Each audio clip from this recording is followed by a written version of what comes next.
An Alberta judge has just recently ruled against the Alberta separation petition to make it a question on the referendum this October.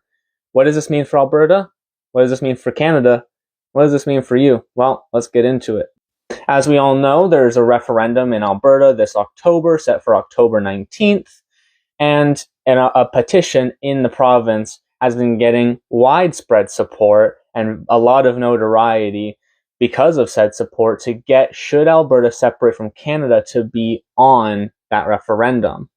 The referendum itself goes over a lot of different questions relating to how Alberta's government works, but one of the questions that this petition is trying to get on there is, should Alberta separate from Canada? And legally, this question needs to be a very clear one and needs to get a large majority of support. So more than just half or 50% would need to vote for this for separation to move forward.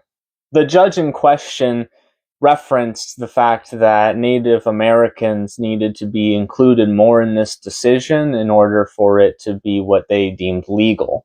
But Albertan Premier Danielle Smith has fired back, saying that the judge's decision was undemocratic. Play the clip. Our government does support Alberta remaining in Canada. We think that today's decision by the court will deny opportunity to well over 300,000 Albertans to have their petition verified by Elections Alberta. We think that this decision is incorrect in law and anti-democratic, and we will be appealing it as a result. Our cabinet and caucus will, of course, be meeting in the next couple of days to discuss the full context and make some decisions after we've had a chance to talk it through. The justice decided that there needed to be consultation. It's unclear what that means exactly in the future. What does it say about the fact that independence movements, or just the question of independence movements in Canada, moving ahead? Is Canada, I don't know, a prison that you can't get out of with any other means? Well, I guess we will have to talk with our Quebec counterparts to see what they think about this kind of ruling. I would say that it is a single judge who's made a decision, and we have now 700,000 Albertans, whether they're on the Remain side or the Leave side, who've said that they want to have this public debate. So our citizen initiative petition was always meant to be very permissive, and we kept on having to modify it to ensure that permissive quality was in there. We want to hear from Albertans. That's what we think democracy is. And we'll be meeting with our caucus and cabinet to further review the decision and decide next steps. But as I say, since we believe that this one is incorrect in law and anti-democratic, we will be appealing it. And like she said in the clip, she and her government are going to be appealing this court decision. Now, for those of us who don't live in Alberta and haven't really kept up with Albertan politics until maybe the last couple of years, it might seem like this Alberta separation petition, this Alberta separation movement has only really existed for the last couple of years. But the truth is it hasn't.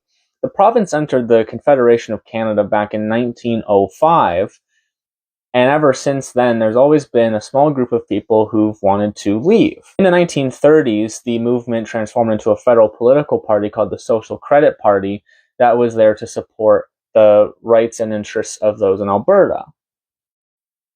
But after the Social Credit Party had a good 60-plus year-long run, it was eventually replaced in terms of Albertan popularity by the Reform Party.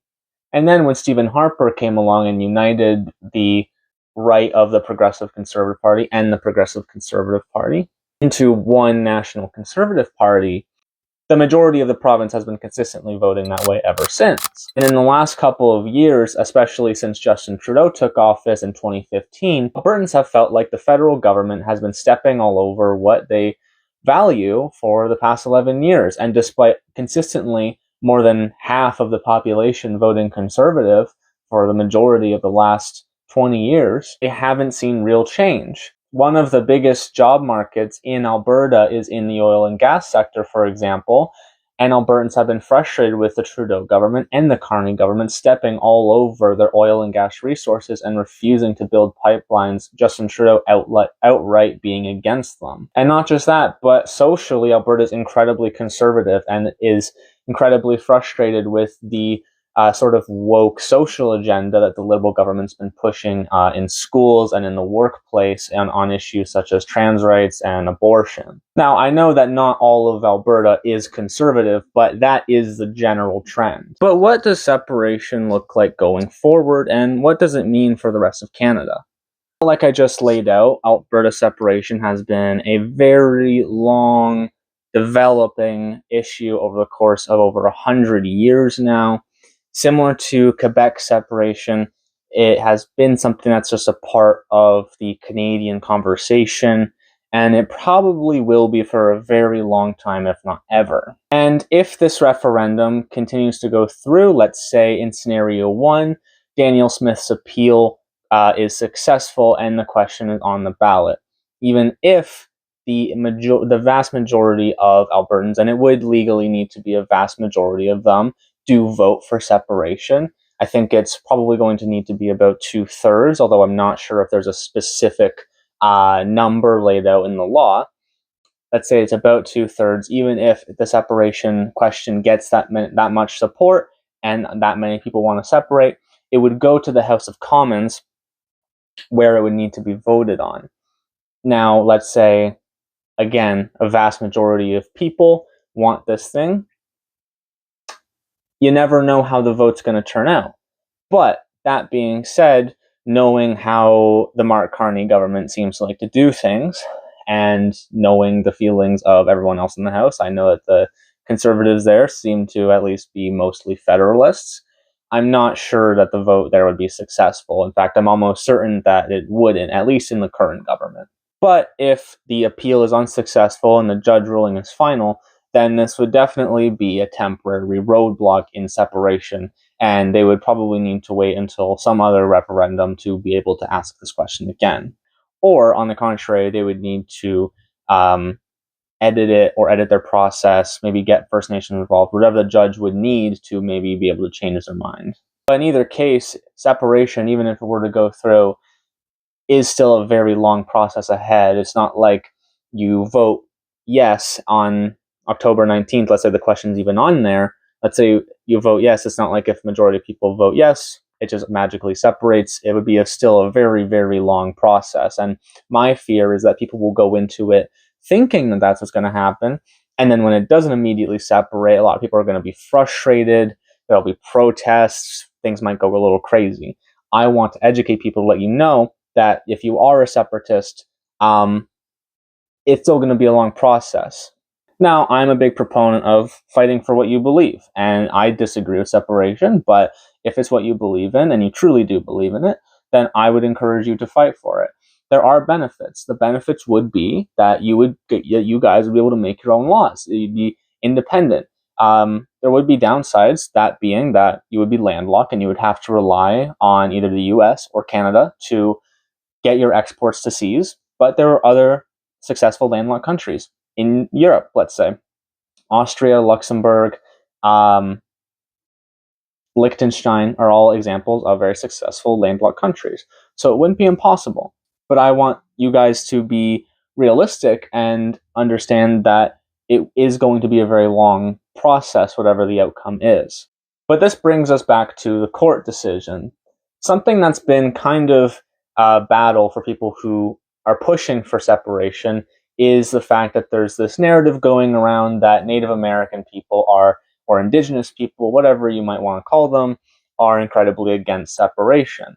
But even still, my view is that if 300,000 people sign this petition, then the voices of those 300,000 people still have a right to be heard, and I would find myself siding with Premier Danielle Smith that this is undemocratic.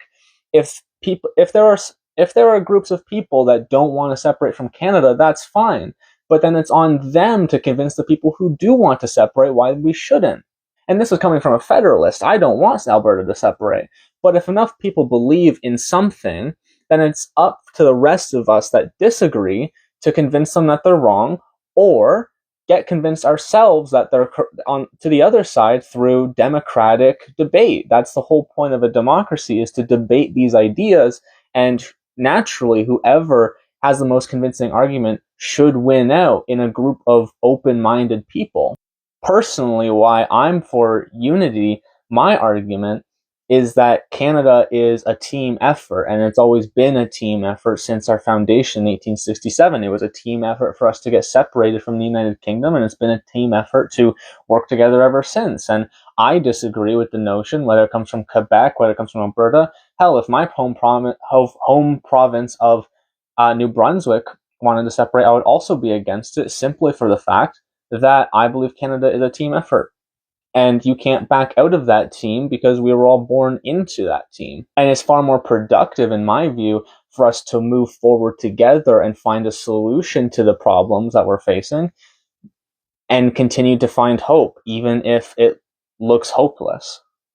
And I know that there's a lot of Albertan folks out there that do feel like it's hopeless and the only way forward is to separate. And I totally feel for you guys. I really do. I can't even imagine how you must feel, because again, I've never lived in Alberta. I'm a conservative, but I've never lived in Alberta. I feel frustrated with Ottawa. I can't even imagine how you guys must feel frustrated with Ottawa. So I totally feel for you guys, but I'm also a big proponent of hope, and I'm a big proponent of working together as a team. And I believe in Canada, and I've always believed in Canada ever since I was young.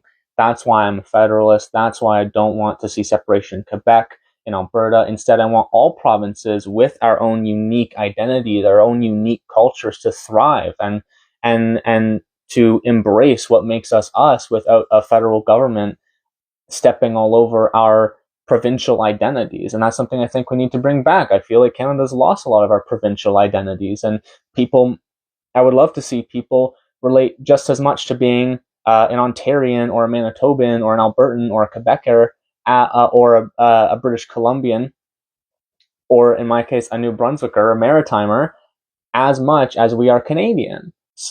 So I totally feel for you guys. But my view is that separation is just simply not the answer to the problems that we're facing. My source of information, the Bible, repeatedly calls for unity. It calls for unity within the church, but also called for unity within Israel. So if you're a Christian like I am, clearly the answer is not division, but it's unity, and it's helping each other and working together. But again, that's just my view. Feel free to let me know if you disagree in the comments. Again, I'm open to democratic discussion. I leave my comments on for better or worse sometimes because I believe in democratic discussion. Feel free to leave your comments below if you disagree. Have a chat with someone else, as long as it's respectful. But in either case, I believe God has his hand over this nation. I believe that we're on the right path, and Canada's best days are yet to come. And while things might seem sour right now, especially, God forbid, you look at the polls, don't look at the polls. I know things might not seem the best right now for anybody, but I do believe Canada's best days are yet to come. I believe we need to keep fighting for what we believe in. I feel for you, Albertans, and I'm praying for you guys. I really hope the best for you, in whatever way that looks like. I don't know what the best thing is for you. God does. I pray whatever that best outcome is for you guys. I pray for that. As always, subscribe if you learned something new and you want to stay up to date with all things Canadian politics. And God bless you guys.